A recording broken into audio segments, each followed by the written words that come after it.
بسم الله الرحمن الرحيم والحمد لله رب العالمين والصلاة والسلام على رسول خير خلقه محمد وعلى آله وصحبه أجمعين. سبحانك لا علم لنا إلا ما علمتنا إنك أنت ربي زدني علما ربي زدني علما ربي زدني علما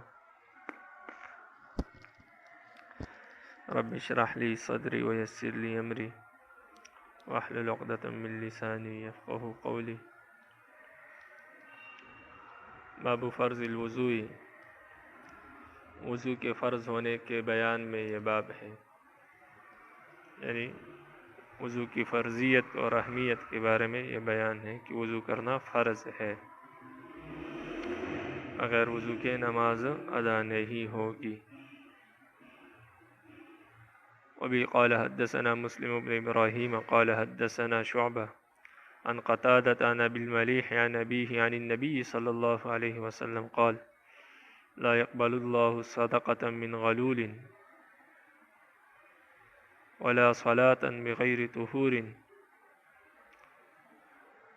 ابو الملیح اپنے والد سے اور نبی کریم صلی اللہ علیہ وسلم سے روایت کرتے ہیں کہ نبی کریم صلی اللہ علیہ وسلم نے فرمایا رب العالمین مال حرام سے صدقے کو قبول نہیں کرتے اور نہ بغیر طہارت کے نماز کو قبول کرتے ہیں.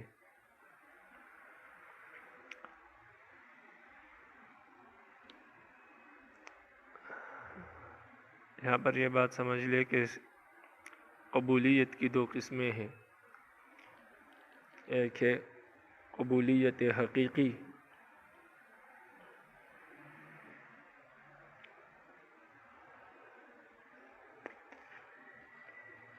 اور ایک ہے قبولیت مجازی.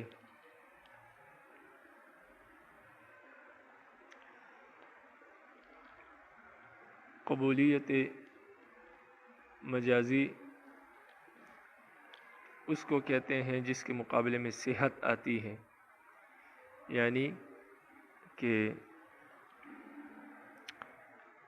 لا يقبل لا يصح، یعنی یہ قبول رب العالمین نہیں کرتے، یعنی یہ درست ہی نہیں ہے، صحیح ہی نہیں ہے. تو جو قبولیت مجازی ہے وہ یہ ہے کہ اس کے مقابلے میں اس کی ضد میں صحت آتی ہے. اگر یہ قبول ہے تو یہ صحیح ہے،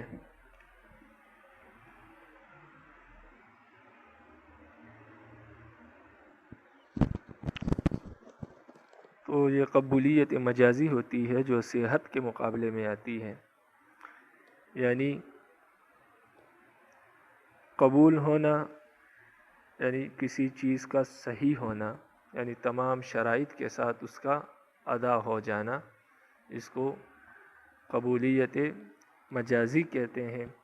کہ یہ کام درست ہو گیا، یعنی ذمے سے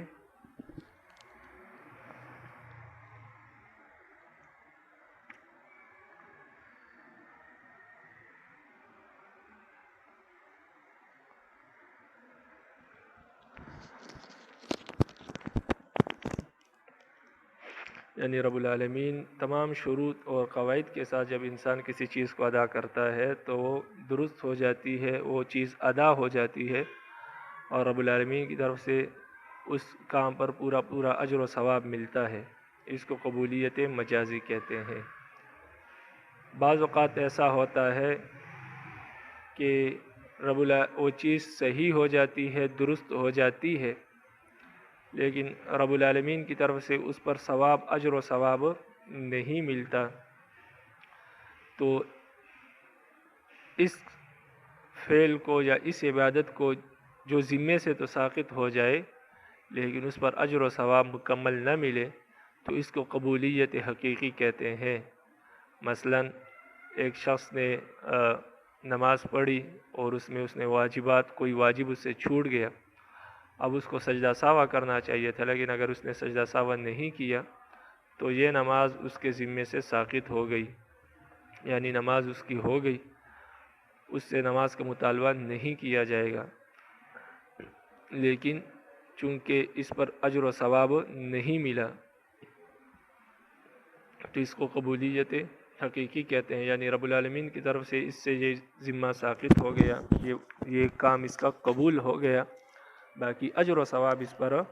نہیں ملا، تو اس کو قبولیت حقیقی کہتے ہیں۔ لیکن مسئلہ یہی ہے کہ اس کو دوبارہ پڑھنی پڑے گی، اس لیے کہ اپنے اجر و ثواب کو ضائع نہیں کرنا چاہیے، لیکن اگر نہ پڑھے تو اس کے ذمے سے یہ نماز ساقط ہو گئی، اس کے ذمے یہ نماز نہیں ہے، تو اس کو قبولیت حقیقی کہتے ہیں، یعنی یہ بات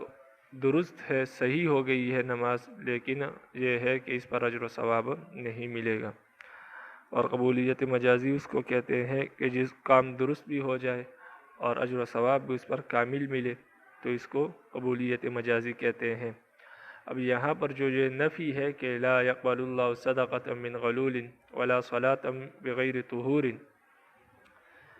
یہاں سے مراد یہ ہے کہ رب العالمین صدقے کو مال حرام سے قبول نہیں کرتے، یعنی وہ صدقہ سرے سے ادا ہی نہیں ہوتا، قبولیت مجازی کی نفی ہے، یعنی سرے سے وہ کام درست ہی نہیں ہوتا۔ ایسا نہیں ہے کہ رب العالمین قبول نہیں کرتے، یعنی کام تو ہو گیا، صدقہ تو ہو گیا، باقی رب العالمین اس پر اجر و ثواب نہیں دیں گے، تو یہ قبولیت حقیقی والا معنی ہے، اس کی نفی مراد نہیں ہے۔ یہ جو نفی مراد ہے یہاں پر قبولیت مجازی کی نفی مراد ہے کہ یہ کام سرے سے درست ہی نہیں ہوا، ادا ہی نہیں ہوا۔ اسی طرح ولا صلاۃ بغیر طہور، نماز بغیر طہارت کے رب العالمین قبول نہیں فرماتے، یہاں پر بھی جو نفی مراد ہے یہ قبولیت مجازی کی نفی مراد ہے کہ یہ نماز سرے سے درست ہی نہیں، سرے سے ادا ہی نہیں ہوتی۔ یہ مطلب نہیں ہے کہ نماز تو آپ کے ذمے سے ساقط ہو جائے گی بغیر وضو کے اگر آپ پڑھیں گے اور درست ہو جائے گی، لیکن اس پر آپ کو رب العالمین کی طرف سے اجر و ثواب نہیں ملے گا، تو یہ قبولیت حقیقی والا معنی ہے، اس کی نفی مراد نہیں، بلکہ قبولیت مجازی کی نفی مراد ہے کہ نماز سرے سے درست ہی نہیں اور ادا ہی نہیں ہوئی۔ اس طرح کے ہم عام طور پر یہ باتیں کرتے ہیں، اور بعض لوگ عوام بھی اور خواص بھی یہ بات کرتی ہے کہ یہ کام قبول نہیں ہوتا، اور اس طرح نماز پڑھنا قبول نہیں ہوتا، تو بعض اوقات اس سے مراد قبولیت مجازی ہوتی ہے اور بعض اوقات قبولیت حقیقی ہوتی ہے۔ تو بعض اوقات ہم جو نفی کر رہے ہوتے ہیں وہ قبولیت حقیقی کی کر رہے ہوتے ہیں، اور بعض اوقات ہم قبولیت مجازی کی کر رہے ہوتے ہیں، لیکن علم نہ ہونے کی وجہ سے بہت مرتبہ ہم قبولیت حقیقی کے نفی کرنے کے بجائے قبولیت مجازی کی کر دیتے ہیں، اور جہاں پر قبولیت مجازی کی نفی کرنی مقصود ہوتی ہے وہاں پر قبولیت حقیقی کی کر لیتے ہیں۔ تو یہ فرق ذہن میں رکھنا چاہیے، تو اس سے بہت سارے مسائل انسان کے حل ہو جاتے ہیں۔ مثال کے طور پر اگر کہا جائے کہ ایک شخص مال حرام سے حج کرنے کے لیے چلا جائے، وہاں پر اپنے تمام مناسک حج وہ پورے کرے، طواف کرے، عرفہ کرے، طواف زیارت کرے، تو آیا اس کا حج قبول ہوگا یا نہیں ہوگا؟ تو اس کا مطلب ہے کہ تو اس کا جواب یہی ہوگا کہ اس کا حج قبول نہیں ہوگا۔ لیکن یہاں پر قبولیت سے کون سی نفی مراد ہے، قبولیت مجازی کی یا قبولیت حقیقی کی؟ تو لازمی بات ہے کہ اس نے مال حرام سے سب احکام ادا کیے، تو اس سے قبولیت مجازی کی نفی مراد ہے کہ اس کا یہ حج سرے سے درست ہی نہیں ہوگا۔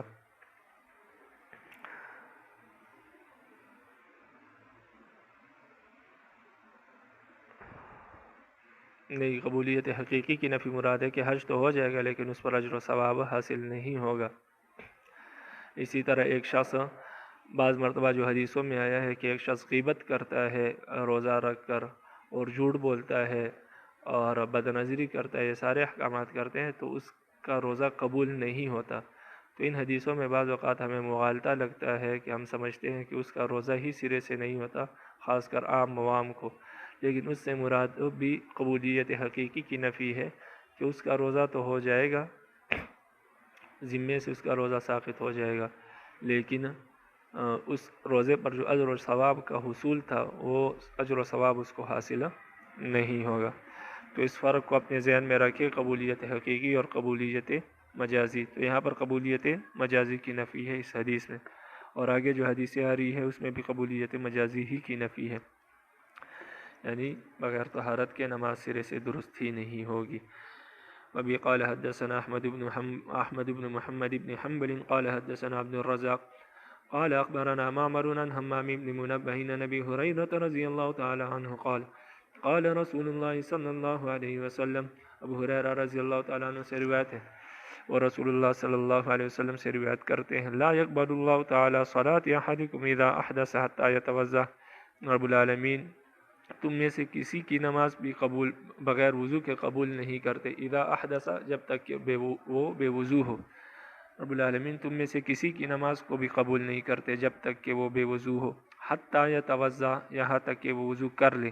وبه قال حدثنا عثمان بن ابی شیبۃ قال حدثنا وکیع، سفیان یعنی سفیان وکی سے بدل بن رہا ہے، یا وکی سے مراد سفیان ہے، علی بن عقیل عن محمد بن الحنفیۃ عن علی رضی اللہ تعالی عنہ قال قال رسول اللہ صلی اللہ علیہ وسلم، حضرت علی رضی اللہ عنہ سے روایت ہے اور رسول اللہ صلی اللہ علیہ وسلم سے روایت کرتے ہیں، مفتاح الصلاۃ الطہور وتحریمها التکبیر وتحلیلها التسلیم، نماز کی کنجی، نماز کو کھولنے والی چابی جو ہے وہ طہارت ہے، یعنی بغیر طہارت کے نماز کھل نہیں سکتی، یعنی بغیر طہارت کے نماز درست نہیں ہو سکتی، وتحریمها التکبیر، اور نماز میں چیزوں کو حرام کرنے والی وہ تکبیر تحریمہ ہے، تکبیر ہے، اس کو اسی لیے تکبیر تحریمہ کہتے ہیں کہ انسان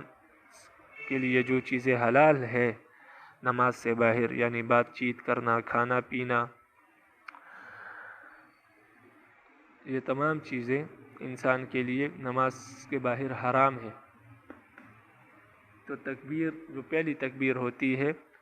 وہ اس کو حرام کر دیتی ہے، اس وجہ سے اس کو تکبیر تحریمہ کہتے ہیں، یعنی نماز میں اب کھانا پینا، ہنسنا، بات چیت کرنا، یہ ساری چیزیں نماز میں حرام ہو جاتی ہے۔ تو یہ فرماتے ہیں کہ نماز میں چیزوں کو حرام کرنے والی التکبیر و تکبیر تحریمہ ہے، اس وجہ سے اس کو تکبیر تحریمہ کہتے ہیں۔ وتحلیلها التسلیم، اور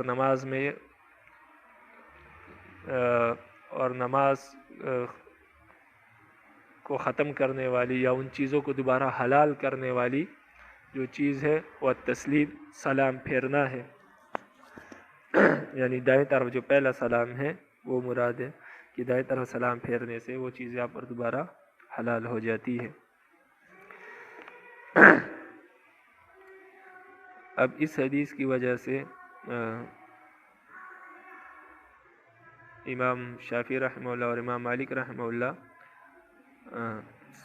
پہلے سلام کو فرض کہتے ہیں،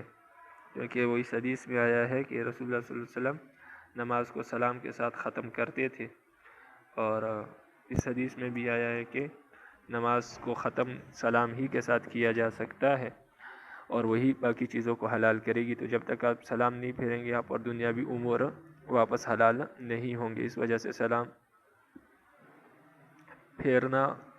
یہ ان کے نزدیک فرض ہے، اور السلام علیکم ورحمۃ اللہ یہ کہنا فرض ہے۔ اور دوسری دلیل ان کی یہ ہے کہ رسول اللہ صلی اللہ علیہ وسلم نماز کو سلام ہی کے ساتھ ختم کیا کرتے تھے، یہ آپ صلی اللہ علیہ وسلم کا معمول تھا۔ وقال، اور آپ صلی اللہ علیہ وسلم نے فرمایا، صلو کما رأیتمونی اصلی، تم نماز اس طرح پڑھا کرو جس طرح میں پڑھتا ہوں۔ تو یہ ان کی دو دلیلیں ہیں۔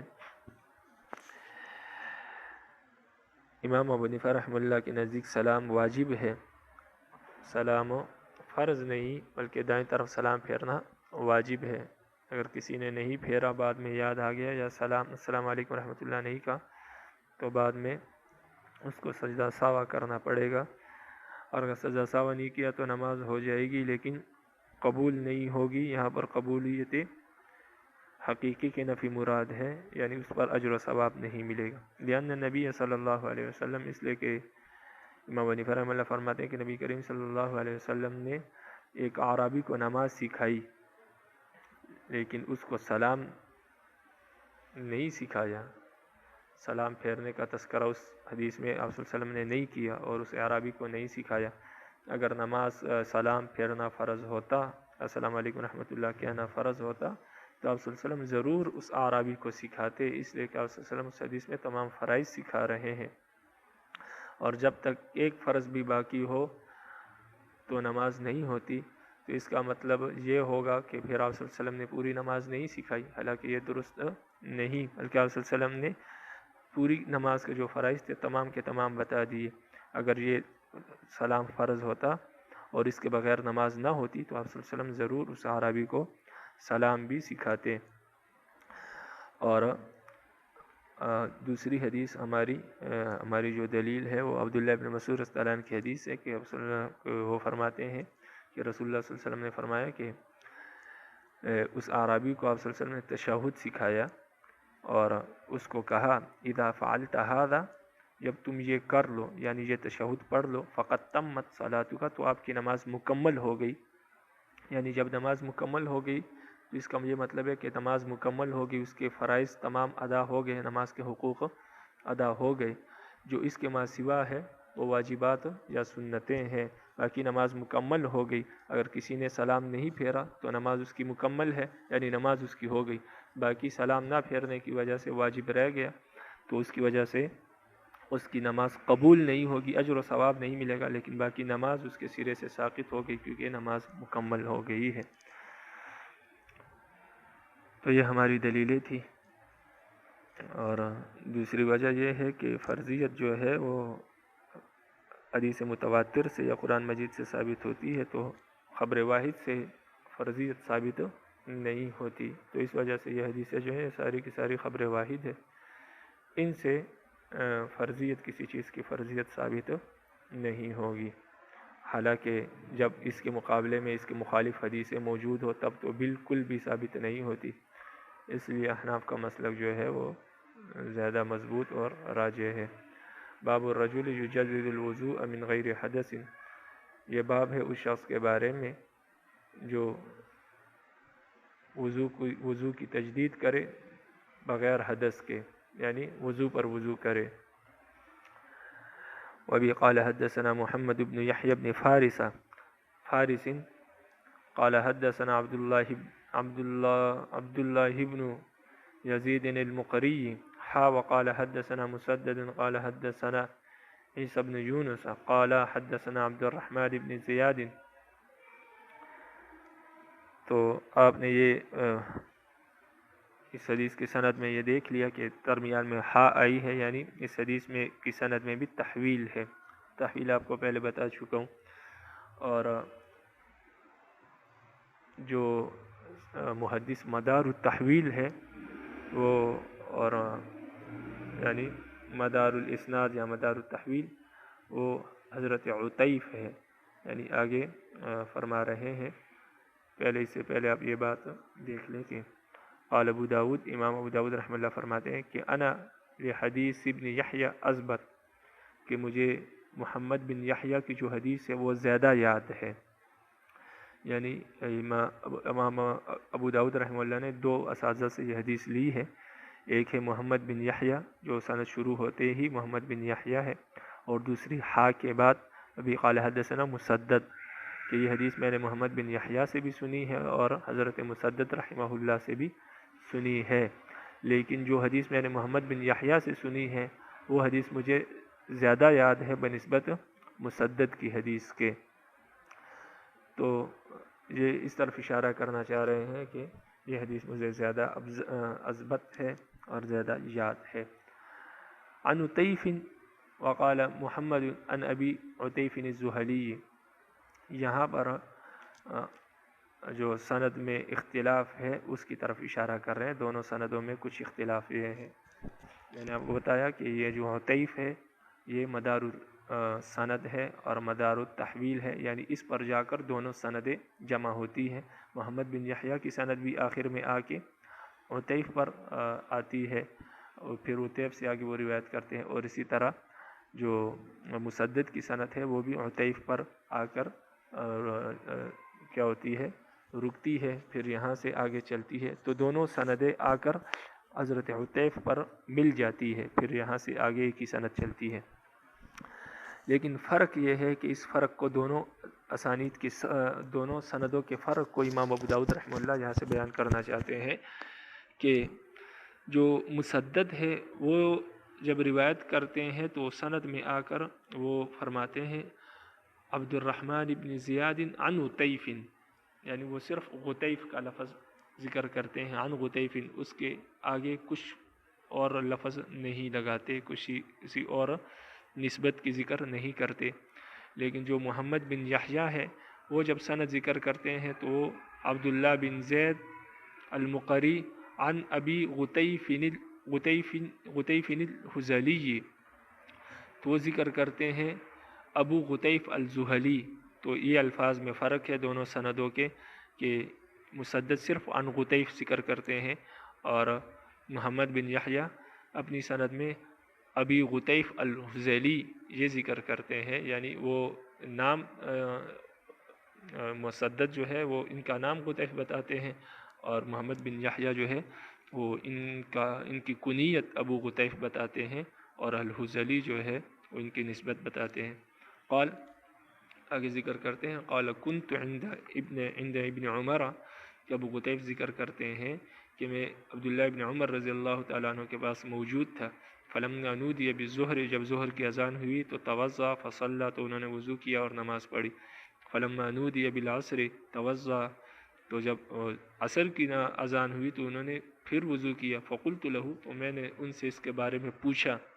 یعنی آپ دوبارہ وضو کر رہے ہیں، پہلے سے آپ کا وضو ہے؟ فقال، تو انہوں نے فرمایا، کان رسول اللہ صلی اللہ علیہ وسلم، رسول اللہ صلی اللہ علیہ وسلم نے فرمایا ہے، یا رسول اللہ صلی اللہ علیہ وسلم فرماتے تھے، من توضع علی طہر کتب له 10 حسنات، جو شخص وضو پر وضو کرے یعنی پہلے سے وضو ہو اور پھر دوسری نماز کے لیے وضو تازہ کرے تو کتب له 10 حسنات، تو اس کے لیے 10 نیکیاں لکھی جاتی ہے۔ اور بعض حضرات نے کہا ہے کہ 10 وضوؤں کا ثواب ملتا ہے، ایک مرتبہ وضو کرنے کا جو جتنا ثواب ہے تو ان کو 10 مرتبہ وضو کرنے کا ثواب ملتا ہے، اور ایک مطلب یہ ہے کہ 10 نیکیاں ملتی ہے، تو دونوں مطلب درست ہے۔ باقی وضو پر وضو کرنا تب درست ہے کہ جب آپ نے پہلے وضو سے کوئی نماز پڑھی ہو، کوئی عبادت کی ہو، تب پھر وضو پر وضو کرنا درست ہے اور اس پر اجر و ثواب ملے گا۔ لیکن اگر آپ نے کوئی وضو کیا اور اس سے آپ نے کوئی عبادت نہیں کی، چاہے نفلی ہو اور چاہے فرضی یا وجوبی عبادت ہو، اگر آپ نے اس وضو سے کوئی عبادت نہیں کی اور پھر دوبارہ بلا وجہ وضو کر رہے ہیں تو وہ وضو اسراف میں آئے گا، اس پر آپ کو ثواب نہیں بلکہ گناہ ہوگا اور سزا ہوگی۔ تو یہ مسئلہ بھی ذہن میں رکھے۔ قال ابو داود، امام ابو داود رحمہ اللہ فرماتے ہیں، وہذا حدیث مسدد وہو اتم، اور یہ جو حدیث یعنی میں نے بیان کی ہے، یہ جو الفاظ میں نے بیان کی ہے یہ مسدد کی حدیث ہے، وہو اتم، اور یہ زیادہ اکمل ہے، زیادہ اتم ہے اور زیادہ ازید ہے، یعنی اس میں الفاظ اور تفصیل زیادہ ہے بنسبت محمد بن یحییٰ کی حدیث کے۔ اب یہاں پر ایک سوال یہ ہو سکتا ہے کہ اوپر فرمایا کہ مجھے محمد بن یحییٰ کی حدیث زیادہ یاد ہے، اور یہاں پر فرماتے ہیں کہ مسدد کی حدیث زیادہ اتم ہے، تو اس کا مطلب یہ ہے کہ امام ابو داؤد رحمہ اللہ فرماتے ہیں کہ یہ حدیث مجھے زیادہ یاد ہے اور اضبط اور اتم میں کوئی منافات نہیں ہے، کوئی تعارض نہیں ہے، اس لیے کہ وہ یاد زیادہ ہے اور یہ حدیث اکمل زیادہ ہے، یعنی اس میں تفصیل زیادہ ہے اور وہ حدیث یاد زیادہ ہے۔ تو بہت ممکن ہے کہ بعض مرتبہ انسان کو ایک چیز یاد زیادہ ہوتی ہے اور دوسری چیز اس کے مقابلے میں زیادہ یاد نہیں ہوتی، لیکن جو زیادہ یاد نہیں ہوتی وہ تفصیلی ہوتی ہے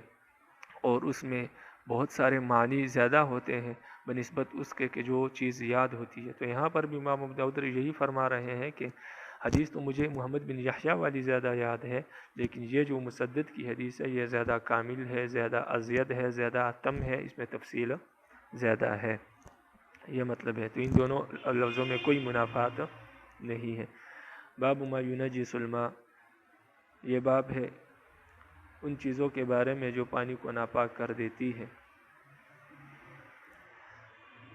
وبه قال حدثنا محمد بن العلاء وعثمان بن ابی شیبۃ والحسن بن علی وغیرهم قالوا حدثنا ابو سامۃ. اس سند میں آپ نے دیکھا کہ امام ابو داؤد رحمہ اللہ کے بہت سارے اساتذہ ہیں، وہ سب سے روایت کرتے ہیں. محمد بن علاء، عثمان بن ابی شیبہ اور حسن بن علی، اور ان کے علاوہ اور بھی بہت سارے محدثین ہیں جن سے انہوں نے یہ حدیث روایت کی ہے. قالو، وہ سب فرماتے ہیں، یعنی ان سب نے پھر کس سے روایت کی؟ حدثنا ابو اسامہ، کہ ہم نے ابو اسامہ سے یہ روایت سنی. عن الولید، انہوں نے ولید سے روایت کی، ولید بن کثیر سے. انہوں نے محمد بن جعفر بن زبیر سے. انہوں نے عبید اللہ بن عبداللہ سے. انہوں نے ابن عمر، یا عبید اللہ بن عبداللہ، اس کو آپ ذہن میں رکھیں کیونکہ عبید اللہ بن عبداللہ یہ بعد میں امام ابو داؤد رحمہ اللہ اس کی کچھ تفصیل کریں گے. عن عبید اللہ بن عبداللہ بن عمر عن ابیہ، عبداللہ بن عمر نے اپنے والد یعنی عمر بن خطاب رضی اللہ عنہ سے سنا. قال، وہ فرماتے ہیں کہ سئل النبی صلی اللہ علیہ وسلم عن الماء وما ينوبه من الدواب والسباع، کہ رسول اللہ صلی اللہ علیہ وسلم سے پانی کے متعلق سوال کیا گیا، ایسے پانی کے متعلق جس کے پاس جانور اور درندے آتے ہیں، یعنی کوئی تالاب ہے وہاں پر جانور اور درندے سب آتے ہیں اور پانی پیتے ہیں. اور لازمی بات ہے جب پانی پیتے ہیں تو جانور اسی پانی میں پیشاب بھی کر دیتے ہیں، بول و براز بھی کر دیتے ہیں. تو اس پانی کے متعلق پوچھا گیا کہ اس کا کیا حکم ہے، یعنی وہ پاک ہے یا ناپاک ہے. فقال رسول اللہ صلی اللہ علیہ وسلم، تو رسول اللہ صلی اللہ علیہ وسلم نے فرمایا اذا کان الماء قلتین، جب پانی دو قلے ہو جائیں، لم يحمل الخبث، تو وہ جو ہے نجاست اس کو ناپاک نہیں کر سکتی، وہ نجاست کو نہیں اٹھاتا، یعنی نجاست کی پرواہ نہیں کرتا اور وہ ناپاک نہیں ہوتا. لم يحمل الخبث کا یہ مطلب ہے کہ وہ ناپاک نہیں ہوتا. لم يحمل الخبث، خبث، کہ وہ ناپاکی قبول نہیں کرتا. قال ابو داود، امام ابو داود رحمہ اللہ فرماتے ہیں هذا لفظ ابن العلا، یہ ابن علا کے الفاظ، یعنی میرے جو استاذ ابن علا سے، ابن العلا سے جو حدیث میں نے سنی ہے یہ اس کے الفاظ ہیں. کہتے ہیں باقی جو محدثین ہے کہ عثمان، میرے اساتذہ یعنی عثمان اور حسن بن علی، انہوں نے یہ روایت کی ہے محمد بن عباد بن جعفر سے. انہوں نے یہ حدیث محمد بن عباد بن جعفر سے کی، لیکن اوپر والی سند میں آپ ابو العلا والی سند میں آپ دیکھیں تو وہاں پر محمد بن عباد بن جعفر ہے.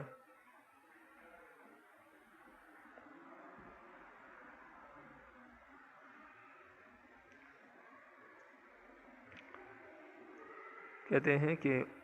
یہ الفاظ جو ہے یہ ابن العلا کے ہیں، اور عثمان اور حسن، یہ میرے جو دو اساتذہ ہیں یعنی عثمان اور حسن بن علی، انہوں نے یہ روایت جب روایت کی تو ان کی سند میں ہے کہ انہوں یہ روایت کرتے ہیں محمد بن عباد بن جعفر سے، محمد بن عباد بن جعفر سے. اور اوپر جو ابن العلا والی سند ہے یا میرے باقی اساتذہ والی جو سند ہے جو اوپر میں نے ذکر کی ہے، اس میں ہے کہ محمد بن جعفر بن زبیر. تو یہاں پر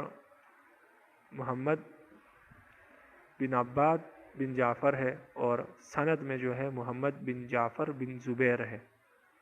تو یہ فرق بیان کرنا چاہ رہے ہیں امام ابو داود دونوں سندوں میں، کہ بعض اساتذہ سے میں نے جو سند سنی ہے وہ اس میں محمد بن عباد بن جعفر ہے یعنی عثمان اور حسن کی سند میں، اور اس کے علاوہ جو باقی محدثین یا ابن اعلیٰ سے جو میں نے سند سنی ہے اس میں محمد بن جعفر بن زبیر ہے. لیکن وہ فرماتے قال ابو داود فرماتے ہیں کہ وہ الصواب، کہ جو پہلی جو سند ہے یعنی محمد بن جعفر بن زبیر کی وہی درست ہے، اور اس سند میں کیا ہے؟ اضطراب ہے، ان کو کچھ غلطی لگی ہے. اصل میں یہ حدیث محمد بن جعفر بن زبیر سے روایت ہے اور انہوں نے عبید اللہ بن عبداللہ بن عمر سے روایت کی ہے. تو اس فرق کو، دونوں سندوں کے فرق کو بیان کرنا چاہ رہے تھے، اور پھر ترجیح، یعنی جب ترجیح دے دی ایک سند کو امام ابو داود نے دوسری سند پر، یعنی جب بھی دو سندوں میں اختلاف ہوتا ہے تو اس کی دو صورتیں ہو سکتی، یا توفیق ہوتی ہے یعنی دونوں میں تطبیق کی جاتی ہے کہ یہ دونوں ایک ہی راوی ہے یا اس نے ان سے سنی اور اس نے اس سے سنی اور دونوں کی سندیں درست ہے، یعنی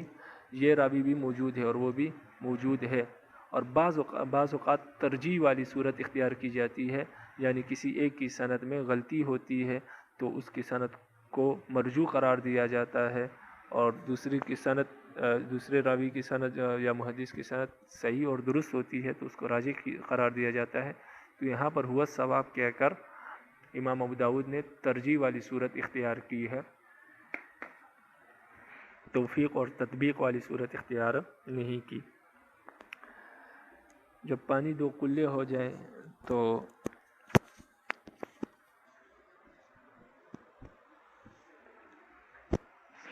اس سے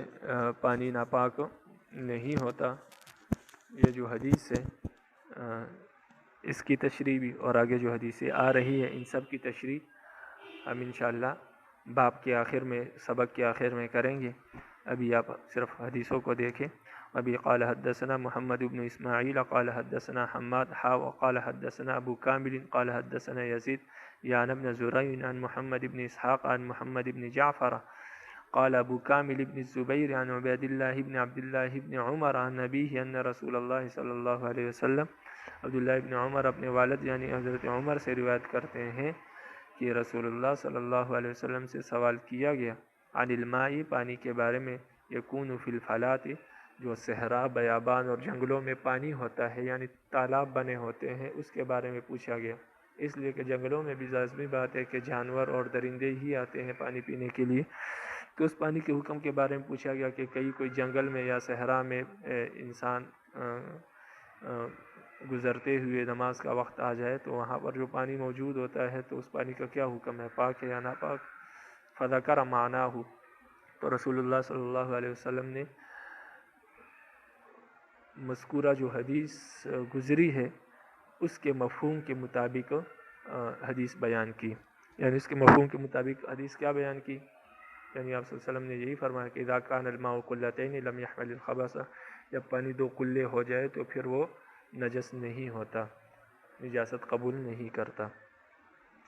تو اسی طرح کی حدیث بیان کی، یعنی وہ پانی پاک ہوتا ہے. تو مذکورہ حدیث کے مفہوم کے مطابق آپ صلی اللہ علیہ وسلم نے حدیث بیان کی، یعنی یہی الفاظ استعمال کیے اذا کان الماء قلتین لم يحمل الخبث، یا اس سے ملتے جلتے الفاظ. وبی قال حدثنا موسى بن اسماعیل قال حدثنا حماد قال اخبرنا عاصم بن المنذر. یہ حماد اور عاصم بن المنذر ان کو آپ ذہن میں رکھیں، آگے جا کے اس کی کچھ تشریح امام ابو داؤد فرماتے ہیں. قال اخبرنا عاصم بن المنذر عن عبید اللہ بن عبد اللہ بن عمر قال حدثني ابی. عبداللہ ابن عمر فرماتے ہیں کہ مجھے میرے والد یعنی عمر بن خطاب رضی اللہ عنہ نے حدیث بیان کی کہ ان رسول اللہ صلی اللہ علیہ وسلم، کہ رسول اللہ صلی اللہ علیہ وسلم نے فرمایا اذا کان الماء قلتین فإنه لا ينجس، جب پانی 2 کلے ہو جائیں تو وہ ناپاک نہیں ہوتا. یہ کلے کا معنی رہ گیا، کلہ کہتے ہیں گڑے کو، جو عام طور پر گھروں میں گڑے پڑے ہوتے ہیں جس میں پانی ہوتا ہے، پینے کے لیے رکھا جاتا ہے. اور پہلے اکثر زمانوں میں لوگ رکھتے تھے، اب بھی گاؤں وغیرہ میں گڑے ہوتے ہیں، تو اس کو کلہ کہتے ہیں. اور قلتین تو گڑے کی جمع تثنیہ ہے، یعنی 2 کلے ہو جائیں، 2 گڑے جتنا پانی ہو جائے تو پھر وہ پانی ناپاک نہیں ہوتا، جو چاہے مرضی ہو جائے، چاہے جانور اس میں پیشاب کرے یا بول و براز کرے یا اس میں منہ ڈالے تو وہ ناپاک نہیں ہوتا. تو یہ ہمارا مسلک نہیں ہے، یہ شوافی کا مسلک ہے، اور امام احمد بن حنبل اور امام ابو داؤد رحمہ اللہ کا یہ مسلک ہے. ہم بعد میں جا کے اس کی تشریح کریں گے انشاءاللہ. تو فرمایا کہ جب پانی 2 کلے ہو جائے تو وہ ناپاک نہیں ہوتا. قال ابو داؤد، امام ابو داؤد رحمہ اللہ فرماتے ہیں کہ حماد بن زید وقف عن عاصم، کہ یہ حدیث جو ہے حضرت عاصم نے یہاں سے امام ابو داؤد قال ابو داؤد سے یہ وضاحت کرنا چاہتے ہیں کہ یہ حدیث عاصم سے 2 شاگردوں نے روایت کی ہے. ایک ہے حماد بن سلمہ جو اوپر سند میں موجود ہے، قال حدثنا حماد قال اخبرنا عاصم بن المنذر، یہ جو سند گزری ہے، اور ایک ہے حماد بن زید جس کا تذکرہ امام ابو داؤد یہاں پر کرنا چاہ رہے ہیں کہ دو شاگردوں نے روایت کی، ایک حماد بن سلمہ ہے اور ایک حماد بن زید ہے، لیکن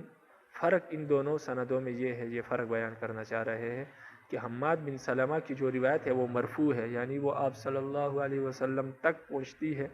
کہ حضرت عمر رضی اللہ عنہ نے آپ صلی اللہ علیہ وسلم سے یہ بات سنی اور آپ صلی اللہ علیہ وسلم نے ایسا فرمایا، تو یہ ہے مرفوع حدیث ہے حماد بن سلمہ نے جو روایت کی ہے عاصم سے، اور حماد بن زید نے جو عاصم سے روایت کی ہے یہی حدیث، تو وہ حدیث کیا ہے، وہ موقوف ہے، یعنی وہ آپ صلی اللہ علیہ وسلم تک نہیں پہنچتی بلکہ حضرت عمر رضی اللہ عنہ تک پہنچتی ہے کہ پھر حضرت عمر رضی اللہ عنہ نے فرمایا آگے۔ تو یہ فرق ہے دونوں حدیثوں میں کہ حماد بن سلمہ والی حدیث جو ہے وہ مرفوع ہے اور حماد بن زید والی جو حدیث ہے وہ موقوف ہے۔ اس فرق کو بیان کرنے کے لیے امام ابو داؤد رحمہ اللہ نے یہ عبارت لائی، قال ابو داؤد حماد بن زید، فرماتے ہیں کہ حماد بن زید نے وقف اور اس کو موقوف بیان کیا ہے عن عاصم، حضرت عاصم رحمہ اللہ سے۔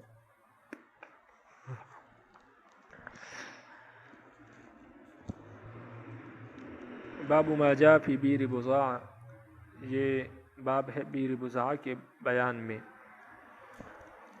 یا ان حدیثوں کے بیان میں جو بیر بضاع کے بارے میں واقع ہوئی ہے۔ بیر بضاع یعنی بضاع کا کنواں، یہ مسجد نبوی سے جنوب مغرب کی طرف واقع ایک کنواں تھا مدینہ میں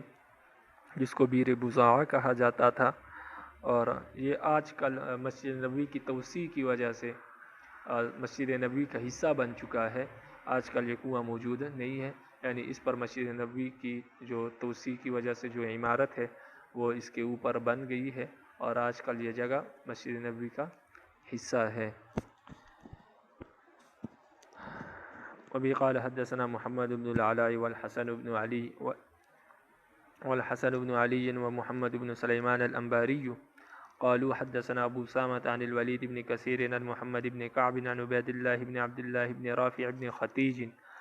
عن أبي سعيد الخدري رضي الله عنه أنه قيل لرسول الله صلى الله عليه وسلم، و سعید خدری رضی اللہ عنہ سے روایت ہے، وہ فرماتے ہیں کہ رسول اللہ صلی اللہ علیہ وسلم کو کہا گیا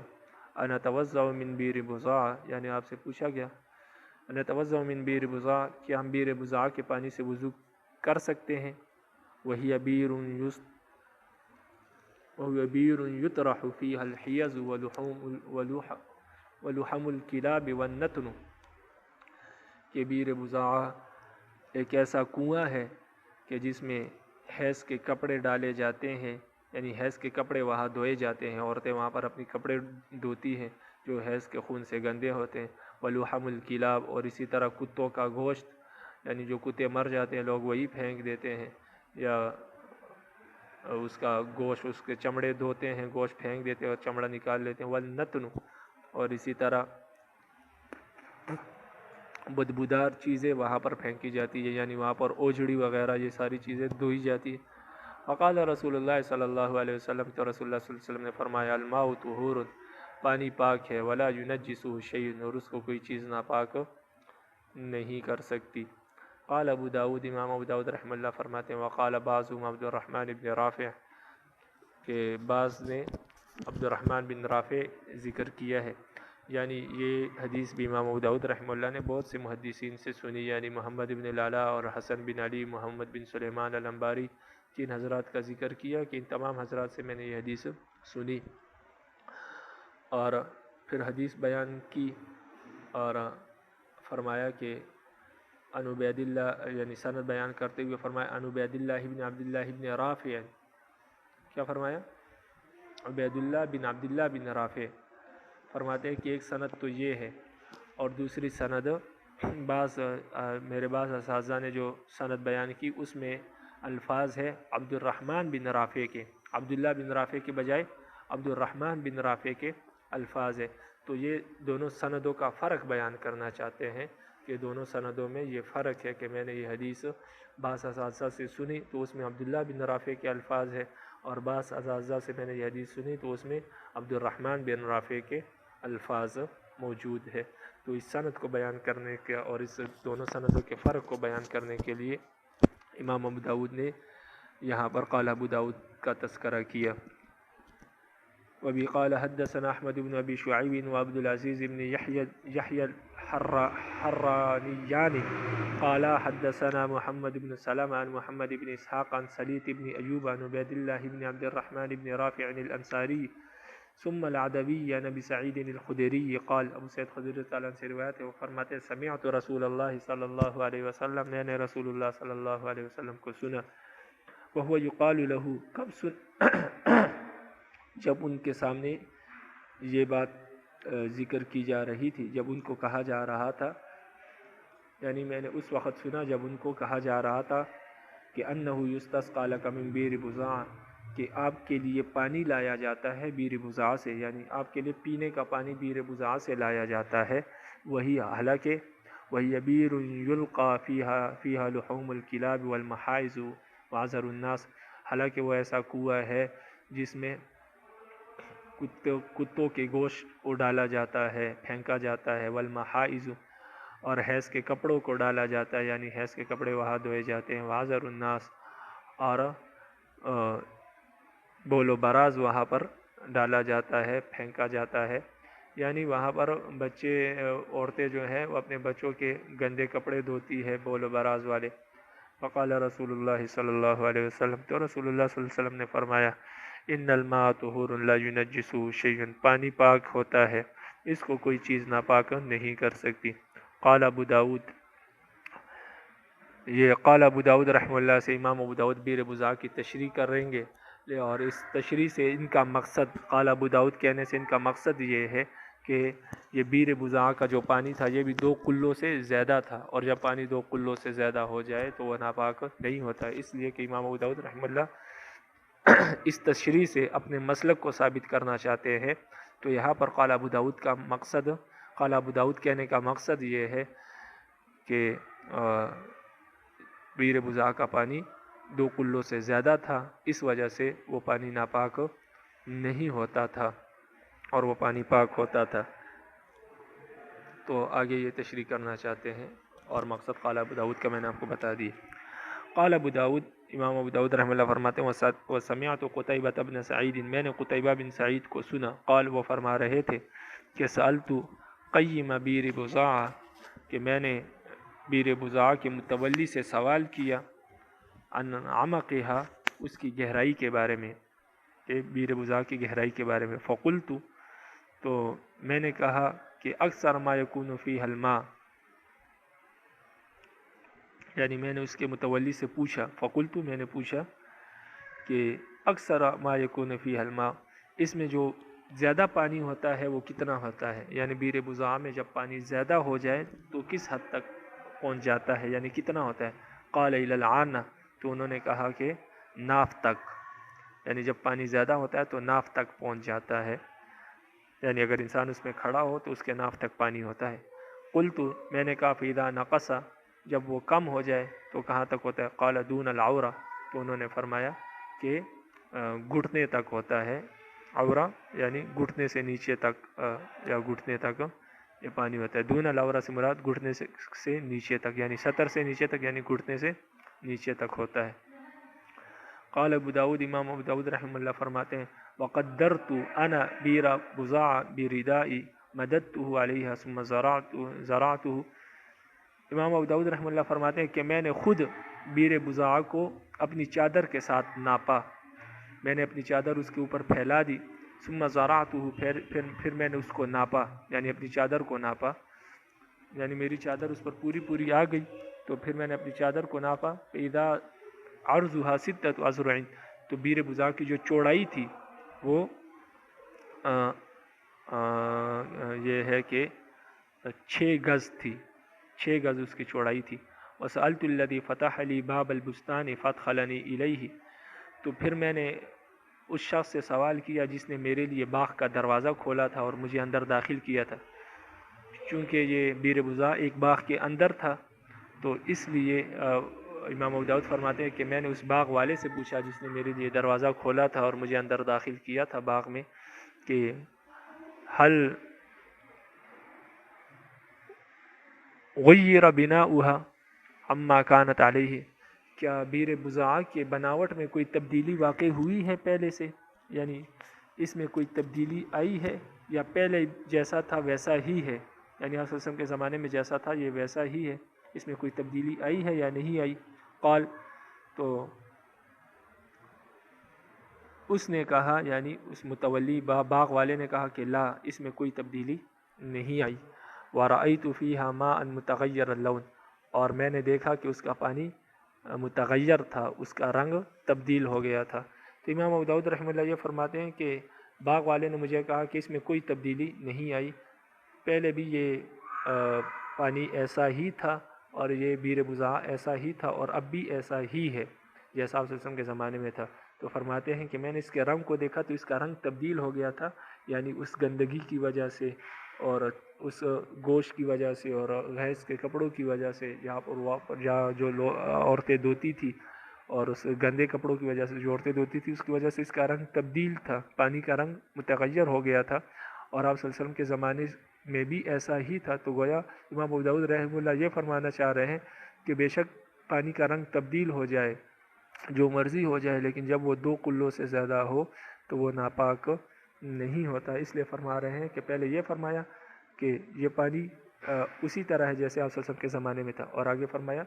کہ اس کا رنگ تبدیل ہو گیا ہے۔ تو مطلب یہ ہے کہ آپ صلی اللہ علیہ وسلم کے زمانے میں بھی اس کا رنگ تبدیل تھا اور اس کے باوجود بھی آپ صلی اللہ علیہ وسلم نے اس کو پاک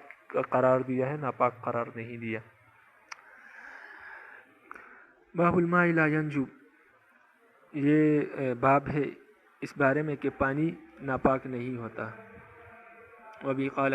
پانی جنبی نہیں ہوتا یعنی ناپاک نہیں ہوتا۔ وبی قال حدثنا مسدد قال حدثنا ابو الاحوص قال حدثنا سماک عن اکرمۃ عن ابن عباس قال اغتسل بعض ازواج النبی صلی اللہ علیہ وسلم فی جفنۃ،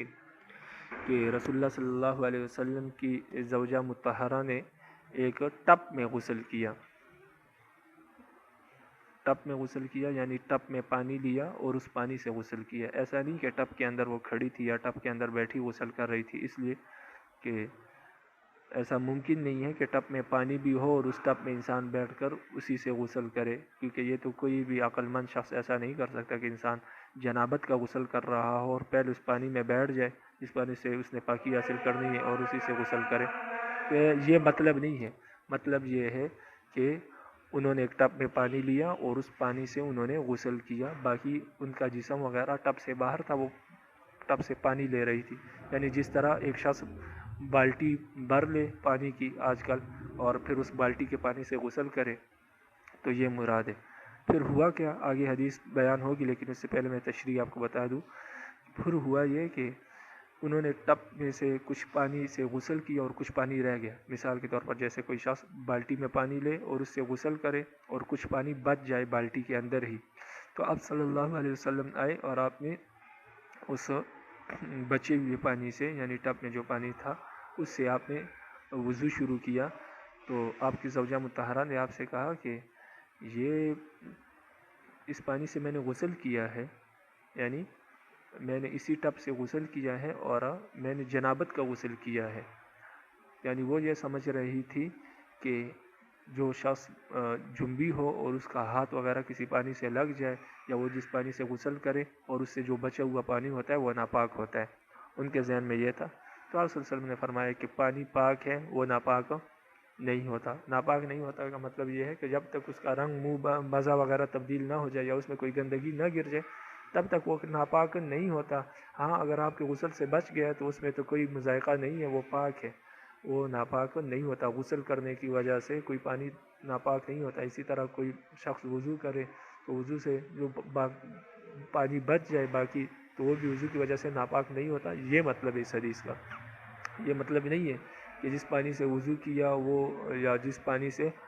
غسل کرے انسان اور وہ پانی کسی ٹب میں جمع کرے تو وہ پانی پاک رہتا ہے، یہ مطلب نہیں ہے، بلکہ جو بچا ہوا پانی ہے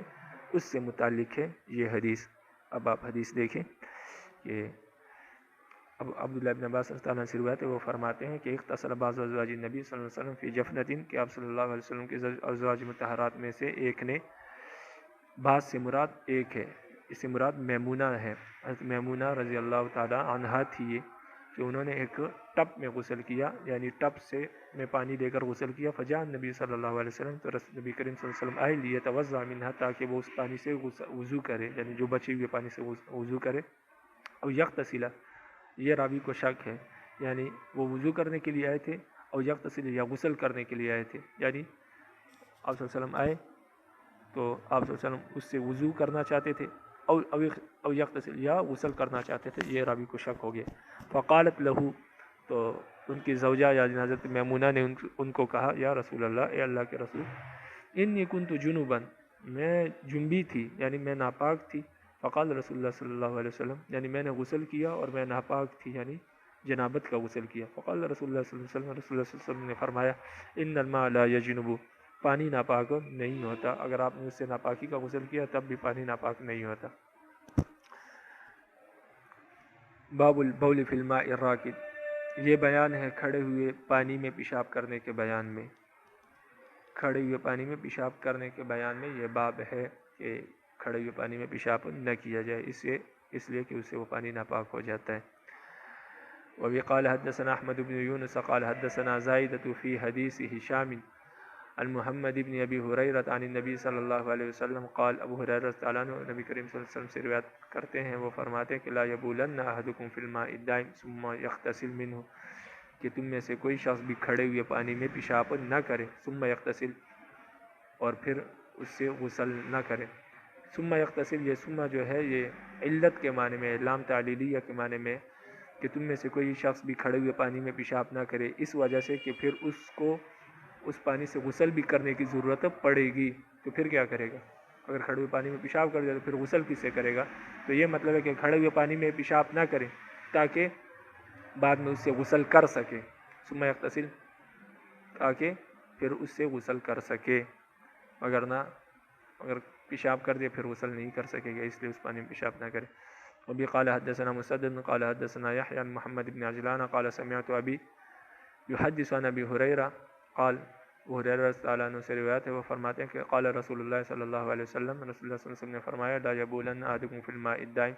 تم میں سے کوئی شخص بھی کھڑے ہوئے پانی میں پیشاب نہ کرے، ولا یغتسل فیہ من الجنابہ، اور نہ اس میں جنابت کا غسل کرے، یعنی مطلب اس کا یہ ہے کہ اس پانی کے اندر اتر کر اور اس میں کھڑے ہو کر جنابت کا غسل نہ کرے، اس لیے کہ جب ایک جنبی آدمی اس میں جائے گا پانی میں تو لازمی بات ہے اس کے جسم پر گندگی لگی ہوگی، جب اس گندگی کو وہ دھوئے گا اور پھر اسی پانی سے غسل کرے گا تو سارے کا سارا پانی ناپاک ہو جائے گا، تو پھر کسی دوسرے شخص کے کام نہیں آئے گا، کوئی دوسرا شخص اس سے غسل نہیں کر سکے گا یا وضو نہیں کر سکے گا، تو سارے کا سارا پانی ناپاک ہو جائے گا، اس وجہ سے اس پانی کے اندر جنابت کا غسل نہ کرے۔ ہاں ویسے غسل کرنا ہے تو وہ کر لے کیونکہ اس سے پانی ناپاک نہیں ہوگا، اور اسی طرح اس پانی کے اندر پیشاب بھی نہ کرے۔ اگر غسل کرنا بھی ہے تو وہاں سے سائڈ پر کھڑے ہو جائے اور اس کھڑے ہوئے پانی سے اپنی ضرورت کے مطابق پانی لے لے اور اسے غسل کرے، باقی پانی ناپاک نہ کرے، یہ مطلب ہے۔ اور کھڑے ہوئے پانی سے پیشاب کرنے سے ایک فائدہ، ایک نقصان تو یہ ہوتا ہے کہ وہ پانی سارے کا سارا ناپاک ہو جاتا ہے، کسی دوسرے کے کام نہیں آتا، نہ اس سے کوئی شخص پھر وضو کر سکتا ہے نہ غسل کر سکتا ہے۔ اور اس سے ایک دوسرا نقصان یہ آتا ہے کہ وہاں پر کوئی شخص گزر رہا ہو اور وہ وہاں سے یا پانی پی لے یا وہاں سے کیا کر لے، اس پانی میں ہاتھ دھو لے، یا وہاں سے وہ پانی اس کے کپڑوں پر لگ جائے یا بدن پر لگ جائے تو اس کا بدن اور اس کے کپڑے ناپاک ہو جائیں گے، حالانکہ اس کو علم نہیں ہوگا، اس وجہ سے منع کیا کہ کھڑے ہوئے پانی میں پیشاب نہ کیا کرے، کہ اس سے پانی ناپاک ہو جاتا ہے اور اس سے بہت سے نقصانات پیدا ہوتے ہیں۔ اب آپ اس مسئلے کو دیکھیں کہ پانی کے بارے میں علماء کا مسلک کیا ہے۔ تو امام مالک رحمہ اللہ کا مسلک تو یہ ہے کہ پانی بالکل پاک ہے، وہ ناپاک ہوتا ہی نہیں، چاہے جو مرضی ہو جائے، اس کا رنگ، بو اور مزہ یہ تبدیل ہو جائے تب بھی پانی پاک ہے و ناپاک نہیں ہوتا۔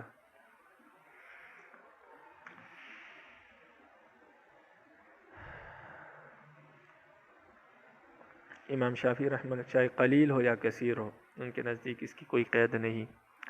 امام شافعی رحمہ اللہ کا مسلک یہ ہے کہ پانی جو ہے وہ، اور امام ابو داؤد رحمہ اللہ کا مسلک بھی ہے کہ جب پانی 2 کلے تک پہنچ جائے، یعنی 2 گھڑوں تک پہنچ جائے، اتنا پانی ہو جائے کہ 2 گھڑوں تک پہنچ جائے، تو پھر وہ ناپاک نہیں ہوتا، چاہے اس میں گندگی گرے یا اس کا رنگ، منہ، بو، مزہ وغیرہ تبدیل ہو، کسی صورت میں وہ پانی پھر ناپاک نہیں ہوتا۔ ہاں لیکن 2 کلوں سے جو قلیل ہے، 2 کلوں سے پانی کم ہو تو پھر وہ گندگی گرنے کی وجہ سے یا رنگ،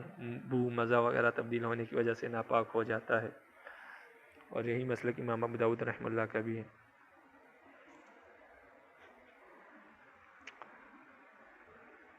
احناف کے نزدیک ماء جاری جو ہے وہ ناپاک نہیں ہوتا جب تک کہ، ہاں اسی طرح جو پانی دا دردا ہو، یعنی ایسا بڑا تالاب کہ ایک طرف سے بھی 10 فٹ ہو، دوسرے طرف سے اس کے 4 کونے ہیں اور چاروں کونے 10-10 فٹ کے ہیں، 10-10 فٹ نہیں بلکہ 10-10 گز کے ہیں، تو اس کو دا دردا کہتے ہیں۔ اب اتنا بڑا تالاب ہے تو اس میں اگر کسی ایک کونے پر اگر گندگی گر گئی ہے تو دوسرا کونا جو ہے، دوسرا طرف جو ہے وہ اس کا پاک ہوگا، جس طرف پر گندگی گری ہے وہ جگہ ناپاک ہوگی، یعنی دوسرے طرف سے آپ وضو کر سکتے ہیں جو اس کے بالکل مخالف ہے۔ اس لیے بعض حضرات نے یہ بھی تعریف کی دا دردا کی کہ وہ اتنا بڑا تالاب ہو کہ ایک طرف سے پانی کو حرکت دی جائے تو وہ حرکت اس تالاب کے دوسرے کنارے تک نہ پہنچے، اتنا بڑا تالاب ہو تو پھر اگر اس میں ایک طرف سے گندگی گر جائے تو وہ اس کے دوسرے طرف کا جو پانی ہے اس کو ناپاک نہیں کرے گی، ہاں اس طرف کا جو پانی ہے وہ ناپاک ہو جائے گا۔ تو ہمارے نزدیک جو کثیر ہے وہ دا دردا ہے، یعنی کثیر پانی ناپاک نہیں ہوگا لیکن وہ بھی ایک طرف ناپاک ہو جائے گا، اور اس کی مقدار دا دردا ہے، اور وہ بعض حدیثوں سے ثابت ہے، اور ان حدیثوں سے بھی پتہ لگتا ہے، جیسے جن حدیثوں میں یہ آیا ہے کہ لا یبولن احدکم فی الماء الراکد، کھڑے ہوئے پانی میں پیشاب نہ کرے، اور اس طرح کھڑے ہوئے پانی میں پھر جنابت کا غسل نہ کرے، اس لیے کہ جو کھڑا ہوا پانی ہوتا ہے جس میں غسل کیا جاتا ہے وہ کوئی تھوڑا پانی نہیں تو وہ بھی کافی زیادہ پانی ہوتا ہے، لیکن دا دردا سے کم ہوتا ہے، یا بعض اوقات دا دردا ہوتا ہے، لیکن اس کے باوجود بھی آپ صلی اللہ علیہ وسلم نے منع کیا، کیونکہ ایک شخص اس طرف پیشاب کرے اور دوسرا اس طرف پیشاب کرے تو پھر تو سارا تالاب گندا ہو گیا، یا کوئی شخص اس تالاب کے بیچ میں کھڑے ہو کر جنابت کا غسل کرے تو پھر بھی پورا تالاب ناپاک ہو جائے گا، اس لیے کہ بیچ میں کھڑا ہوگا تو پھر ہر طرف اس کا پانی پھیل جائے گا۔ ہاں لیکن اس صورت میں جب ایک طرف کھڑے ہو کر، ایک کنارے پر کھڑے ہو کر غسل کرے گا تو پھر ناپاک نہیں ہوگا، تو اس لیے آپ صلی اللہ علیہ وسلم نے اگرچہ کھڑا ہوا پانی دا دردا بھی ہے تب بھی آپ صلی اللہ علیہ وسلم نے اس سے منع کیا، اس لیے کہ ایسی صورت میں بھی ناپاک ہو سکتا ہے کہ ایک شخص ایک طرف اور دوسری طرف جنابت کا غسل کرے یا پیشاب کرے، یا درمیان میں کھڑے ہو کر پیشاب کرے یا غسل کرے، تو اس صورت میں بھی ناپاک ہو جائے گا۔ بہرحال یہ مسالک ہے کہ ہمارے نزدیک جب تک پانی دا دردا ہے تو ایک طرف جنابت گندگی گرنے سے دوسرا طرف ناپاک نہیں ہوگا۔ اسی طرح ماء جاری ہے، یعنی ایک پانی ہے وہ مسلسل چل رہا ہے تو ہمارے نزدیک اس میں بے شک گندگی وغیرہ گر جائے اس سے وہ ناپاک نہیں ہوتا، ماء جاری ناپاک نہیں ہوتا۔ ہاں ہمارے نزدیک ایک صورت ہے کہ اس سے پانی ناپاک تو نہیں کہہ سکتے لیکن پانی وضو اور غسل کے قابل نہیں رہتا، باقی آپ اسے برتن وغیرہ، کپڑے وغیرہ دھو سکتے ہیں، لیکن وہ پانی غسل کے اور وضو کے قابل نہیں رہتا۔ وہ ایسا پانی ہے جس کے اوصاف تبدیل ہو جائے۔ پانی کے 3 اوصاف ہوتے ہیں، ایک اس کا رنگ ہے، دوسرا اس کا مزہ ہے، ذائقہ ہے، اور تیسرا اس کی بو ہے۔ پانی کی کوئی بو نہیں ہوتی۔ اگر ان 3 اوصاف میں سے کسی پانی کے 2 اوصاف تبدیل ہو جائے، چاہے وہ دا دردا پانی ہو یا کم ہو یا مائع جاری ہو، جیسا بھی پانی ہو، اگر اس کے 3 اوصاف میں سے تینوں یا 2 تبدیل ہو جائے تو اس صورت میں ہمارے نزدیک وہ پانی مطہر نہیں رہے گا، طاہر رہے گا۔ یعنی مطہر کا مطلب یہ ہے کہ وہ وضو اور غسل اس سے نہیں ہوگا، باقی کپڑے، برتن وغیرہ، باقی گھر کا سامان اور گھر وغیرہ آپ اس سے دھو سکتے ہیں، وہ پانی ناپاک نہیں ہے، پانی پاک ہے لیکن وہ وضو اور غسل کے قابل نہیں۔ باقی جو مائع قلیل ہے یا 2 کلے ہیں، ہمارے نزدیک ایسا نہیں ہے، وہ پانی ناپاک ہو جائے گا گندگی گرنے کی وجہ سے۔ تو یہ علماء کا مسلک ہے پانی کے بارے میں۔ ہمارے نزدیک پانی قلیل ہو یا کثیر ہو، اس کے 2 اوصاف تبدیل ہو جائے تو مطہر نہیں رہتا، طاہر رہتا ہے۔ اور اگر پانی قلیل ہے یعنی دردہ ہے تو پھر اس میں گندگی گرنے کی وجہ سے وہ ناپاک ہو جائے گا، بے شک اس کا رنگ، منہ، مزہ وغیرہ تبدیل نہ ہو، یعنی دردہ سے کم ہو تو ہمارے نزدیک وہ ناپاک ہو جاتا ہے گندگی گرنے کی وجہ سے۔ اور دردہ میں یہ تفصیل ہے کہ اگر ایک طرف گندگی گرے تو دوسری طرف پاک ہوگا، جس طرف گندگی گری ہے وہ ناپاک ہوگا۔ لیکن یہ جو رنگ، منہ، مزہ وغیرہ ہے، یہ تو تمام پانیوں میں ہمارے نزدیک وہ ناپاک نہیں بلکہ قابل وضو اور غسل نہیں رہے گا۔ اور جو مائع جاری ہے ہمارے نزدیک، مائع جاری میں بے شک جتنی مرضی گندگی گر جائے، جب تک اس کے اوصاف تبدیل نہیں ہوں گے وہ پاک ہے، کیونکہ وہ پانی جاری ہے، چلتا رہتا ہے، وہ ناپاک نہیں ہوتا۔ اب امام مالک رحمہ اللہ کے جو دلائل ہے وہ کیا ہے؟ امام مالک رحمہ اللہ کے دلیل، وہ بیر بضاع میں آپ نے یہ حدیث پڑھی، الماء طہور لا ينجسه شیء، ان کے رسول اللہ صلی اللہ علیہ وسلم سے بیر بضاع کے بارے میں سوال کیا گیا تو آپ نے فرمایا الماء طہور، پانی پاک ہے، یعنی الف لام کے ساتھ، لا ينجسه شیء، اس کو کوئی چیز ناپاک نہیں کر سکتی۔ تو امام مالک رحمہ اللہ کا جواب ہم یہ دیتے ہیں کہ یہاں پر الف لام جو ہے یہ عہد خارجی ہے، کیونکہ آپ صلی اللہ علیہ وسلم سے سوال بیر بضاع کے بارے میں کیا گیا تو آپ صلی اللہ علیہ وسلم نے بیر بضاع کے پانی ہی کا جواب دیا کہ بیر بضاع کا جو پانی ہے وہ پاک ہے۔ تو الف لام عہد خارجی ہے، اور عہد خارجی کا مطلب یہ ہوتا ہے کہ اس سے مخصوص چیز مراد ہوتی ہے، یعنی اس سے عام پانی مراد نہیں ہے بلکہ اس سے مخصوص، یعنی بیر بضاع کا پانی مراد ہے، کیونکہ آپ صلی اللہ علیہ وسلم سے بیر بضاع کے بارے میں سوال کیا گیا تو آپ نے بیر بضاع کے پانی کے بارے میں ہی جواب دیا ہے۔ تو بیر بضاع کا پانی مراد ہے، اس سے عام پانی مراد نہیں ہے کہ آپ نے اس کا عام معنی لے لیا کہ دنیا کے جتنے پانی ہیں وہ سارے کے سارے اس سے مراد ہے کہ جو بھی پانی ہو وہ پاک ہے، ناپاک نہیں ہوتا۔ تو لہٰذا آپ کے استدلال اس حدیث سے درست نہیں۔ باقی امام مالک رحمہ، امام شافعی، امام احمد بن حنبل اور امام ابو داؤد رحمہ اللہ کے جو دلائل ہے وہ آپ نے یہ پڑھی کہ جو 2 کلے پانی ہو جائے۔ بیر بضاع میں بھی انہوں نے، امام ابو داؤد نے اپنی وضاحت کی کہ وہ پانی ناف تک چڑھ آتا ہے، یعنی 2 کلوں سے زیادہ ہوتا ہے، ان کا مطلب یہ ہے، اور 2 کلوں سے زیادہ پانی ناپاک نہیں ہوتا۔ تو سب سے پہلے تو اس کا جواب یہ ہے کہ یہ ہم آپ سے یہ سوال کرتے ہیں کہ 2 کلوں سے کون سے کلے مراد ہیں، کیونکہ مٹکا بڑا بھی ہوتا ہے، چھوٹا بھی ہوتا ہے۔ ایک کلہ وہ ہوتا ہے جو مٹکا، وہ ہوتا ہے جو انسان اپنے ہاتھ میں اٹھاتا ہے، اس میں تو تھوڑا سا پانی آتا ہے، اور اس میں بھی بعض مٹکے بالکل چھوٹے ہوتے ہیں تو اس میں بھی بہت کم پانی آتا ہے، اور بعض مٹکے اتنے بڑے ہوتے ہیں کہ انسان اس کو اٹھا نہیں سکتا بلکہ وہ اونٹوں پر لادے جاتے ہیں۔ اسی وجہ سے بعض علماء نے لکھا ہے کہ یہاں پر کلے سے مراد کلہ، بڑا کلہ ہے جس میں 250 رتل یعنی 250 لیٹر پانی آتا ہے، اور تو گویا 2 کلوں کا جو پانی ہے وہ 500 لیٹر ہو گیا۔ 500 لیٹر پانی ہو تو وہ ناپاک نہیں ہوتا، یہ تو بہت زیادہ پانی بن جاتا ہے۔ اور بعض حضرات نے کہا کہ کلے سے مراد وہ کلہ ہے جس میں 300 لیٹر پانی آتا ہے، تو لہٰذا پھر 2 کلوں کا جو پانی ہے وہ 600 لیٹر بن گیا۔ تو ہم فرماتے ہیں کہ یہ حدیث مسترب ہے۔ مسترب کا مطلب یہ ہے کہ اس حدیث کا صحیح علم نہیں ہو سکتا کہ اس سے کون سے کلے مراد ہیں، مجہول ہے، مسترب ہے، انسان کو شک میں ڈالنے والی ہے، اور اسی وجہ سے علماء کے اختلاف ہوا ہے۔ بعض نے کہا کہ یہ کلہ مراد ہے، بعض نے کہا یہ کلہ مراد ہے، بعض کہتے ہیں وہ کلہ مراد ہے۔ تو ہم آپ سے یہ پوچھنا چاہتے ہیں کہ سب سے پہلے اس سے کون سا کلہ مراد ہے؟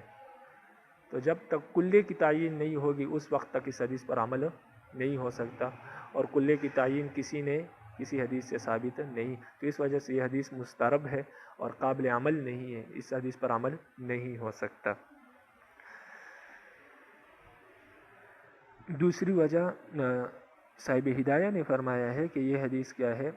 ضعیف ہے، اور امام ابو داؤد نے خود اس کو کیا کیا ہے، ضعیف کہا ہے۔ اور اسی طرح امام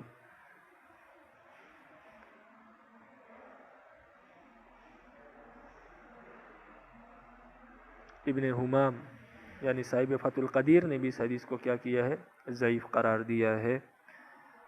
اور تو بعض حضرات نے اس حدیث کو صحیح اور بعض حضرات نے اس پر جرح کیا ہے، ضعیف قرار دیا ہے. تو جب بھی صحیح اور جرح میں کیا ہو جائے، ٹکراؤ آ جائے، تو جرح کو کیا ہوتی ہے، ترجیح حاصل ہوتی ہے. تو لہٰذا یہ حدیث کیا ہے، ضعیف ہے. 2 جواب ہو گئے.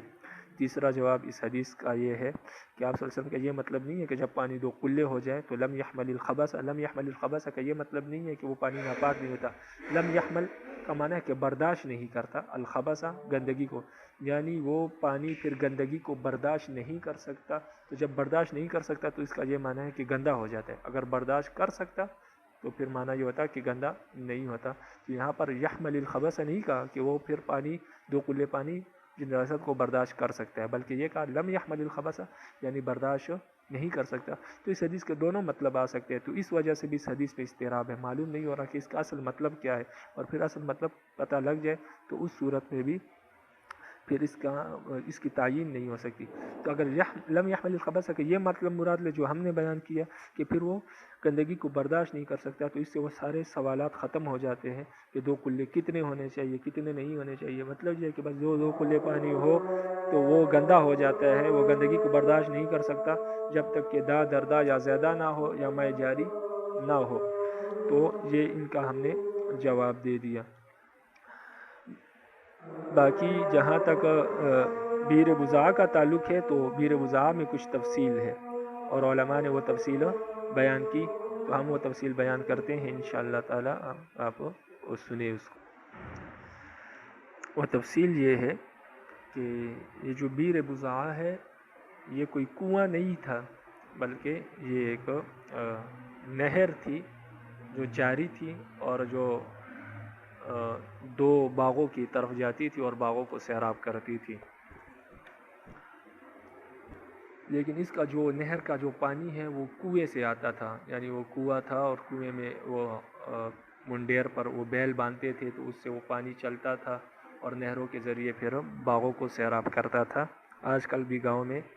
اس طرح کے سسٹم ہے کہ کنووں سے ایک نہر کھودی جاتی ہے اور پھر اس کنویں کا پانی آتا ہے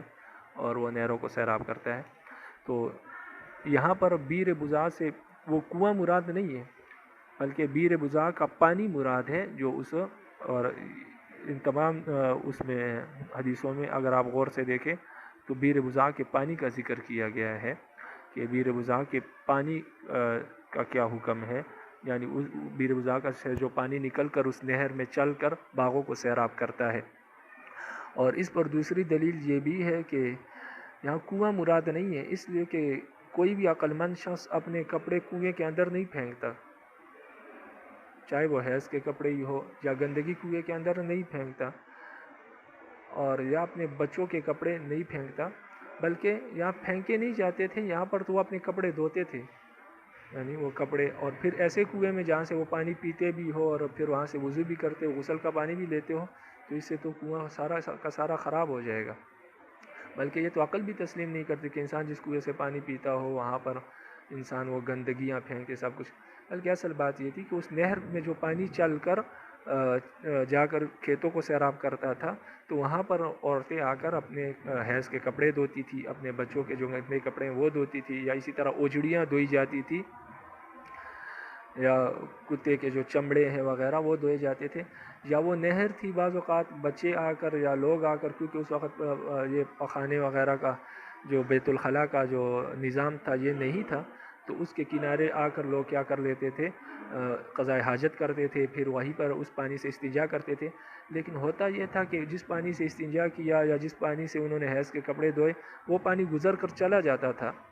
یعنی جاری پانی تھا، کیونکہ پیچھے کنویں سے پانی مسلسل آتا تھا اور یہاں سے پانی آگے نکلتا جاتا تھا. تو جس پانی سے انہوں نے کپڑے وغیرہ دھوتے تھے وہ پانی آگے نکل کر کھیتوں کو سیراب کر لیتا تھا اور پیچھے سے نیا پانی آ جاتا تھا. تو جو احناف کا جو مسلک ہے وہ یہی ہے کہ جو ماء جاری ہوتا ہے وہ ناپاک نہیں ہوتا جب تک کہ اس کے 3 اوصاف میں سے 2 وصف یا 3 وصف تبدیل نہ ہو جائے.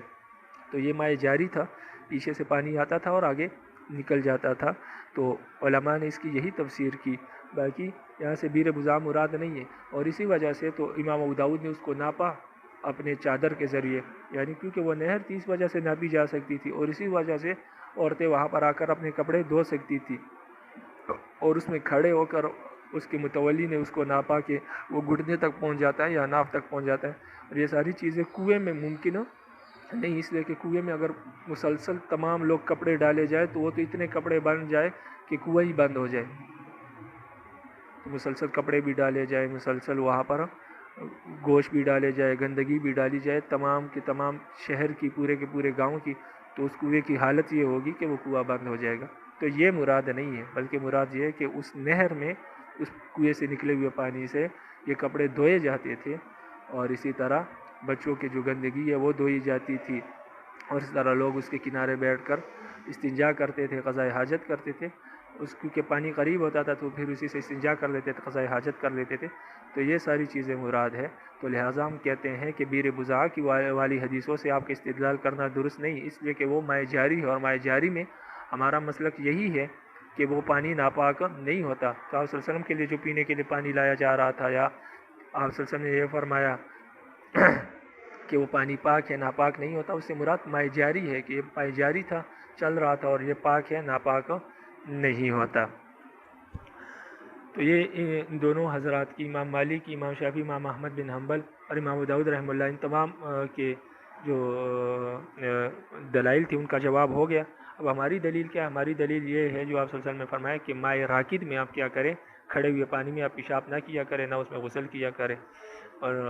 جنابت کا غسل کیا کریں، اس لیے کہ اس سے وہ پانی ناپاک ہو جاتا ہے۔ تو جو کھڑا ہوا پانی ہوتا ہے وہ لازمی بات ہے کہ وہ 2 قلوں سے زیادہ ہوتا ہے، اور وہ پانی بھی ہوتا ہے۔ امام مالک رحمہ اللہ کے خلاف بھی یہ حدیث کیا ہے، دلیل ہے، کیونکہ وہ فرماتے ہیں کہ پانی سرے سے ناپاک ہی نہیں ہوتا، حالانکہ آپ صلی اللہ علیہ وسلم فرما رہے ہیں کہ کھڑا ہوا پانی پیشاب نہ کرے وہ ناپاک ہو جاتا ہے۔ تو اسے معلوم ہوا کہ جو قلیل پانی ہے، یعنی دا دردا سے کم ہے، یا وہ ناپاک ہو جاتا ہے، یا دا دردا بھی ہے لیکن اس میں بھی اگر بار بار پیشاب کرے یا درمیان میں کھڑے ہو کر یا دونوں کناروں پر، تو وہ ناپاک ہو جاتا ہے۔ تو یہاں مائع راکد فرمایا، مائع جاری نہیں فرمایا، حالانکہ مائع جاری بھی ناپاک، مائع جاری میں بھی پیشاب نہیں کرنا چاہیے، لیکن خصوصیت کے ساتھ مائع راکد کھڑے ہوئے پانی کا ذکر اس لیے کیا کہ کھڑا ہوا پانی ناپاک نہیں ہوتا، اس لیے کھڑا ہوا پانی ناپاک ہو جاتا ہے، اور مائع جاری کا ذکر اس لیے نہیں فرمایا، حالانکہ اس میں بھی پیشاب نہیں کرنا چاہیے، لیکن اس کا ذکر اس لیے نہیں کیا کیونکہ مائع جاری جو ہوتا ہے وہ جاری رہتا ہے، وہ ناپاک نہیں ہوتا، وہاں پر پیشاب کیا وہ پیشاب آگے چلا جاتا ہے، اور پیچھے سے نیا پانی آ جاتا ہے تو وہ سارے کا سارے پانی پاک ہوتا ہے، تو اس لیے مائع جاری کا تذکرہ نہیں فرمایا، وگرنہ حکم یہ بھی ہے کہ مائع جاری میں بھی پیشاب نہ کیا جائے۔ تو ہماری اس حدیث سے یہ بات ثابت ہو رہی ہے کہ کھڑا ہوا پانی ناپاک ہو جاتا ہے گندگی گرنے کی وجہ سے، اور مائع جاری جو ہے وہ ناپاک نہیں ہوتا، اور بیر بزاع جو ہے وہ مائع جاری تھا، اس وجہ سے وہ ناپاک نہیں ہو رہا تھا، اور مائع راکد میں آپ صلی اللہ علیہ وسلم نے فرمایا کہ یہ ناپاک ہو جاتا ہے۔ تو ہمارا مسلک ان تمام حدیثوں پر عمل ہو سکتا ہے ہمارے مسلک کے مطابق، یعنی بیر بزاع والی حدیث پر بھی عمل ہو رہا ہے کہ وہ مائع جاری ہے، اور